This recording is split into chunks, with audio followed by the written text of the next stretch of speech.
లో ఉన్న company. So వీళ్ళు ఏంటంటే నెక్స్ట్ కమింగ్ ఇక్కడ సింప్లెక్స్ హౌసెస్ ప్లాన్ చేస్తున్నారు. దీనివల్ల ఏంటంటే మనకి ఇక్కడ రీసేల్ వర్త్ ఉంటుంది అండ్ రిటర్న్ ఆన్ ఇన్వెస్ట్మెంట్ అనేది ది బెస్ట్గా ఉండబోతుంది. సో అందుకే మనం ఇక్కడ లాంచ్ చేసి కూడా ఇప్పటికీ మనం ది బెస్ట్గా ఇక్కడ కంటిన్యూషన్గా 60 acres వరకు తీసుకెళ్తున్నాం ఈ ప్రాజెక్ట్ని. సో అందుకే మనం ఇక్కడ అందరూ ఇవాళ గ్యాదర్ అయ్యి ఈవెంట్ ఇంత సక్సెస్ఫుల్గా చేయడం జరిగిందండి.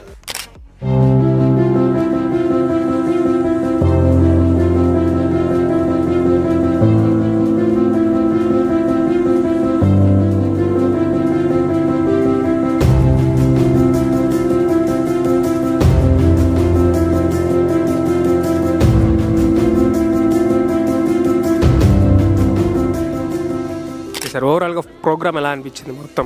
చాలా బాగా జరిగిందండి. అండ్ నెక్స్ట్ దీని తర్వాత కూడా మనకి నెక్స్ట్ కమింగ్ phase 2 ఒకటి రాయకల్ దగ్గర ఒక ప్రాజెక్ట్ ఉంది 13.5 acres. ఈ రెండింటి కూడా ఇనాగరేషన్ మోస్ట్లీ ఒక 1.5 monthలో ప్లాన్ చేసుకుంటున్నాం. So it's very successful project అండి. అలాగే ప్రోగ్రామ్ కూడా చాలా సక్సెస్ఫుల్గా జరిగింది. థ్యాంక్ యూ అండి. Okay thank you sir.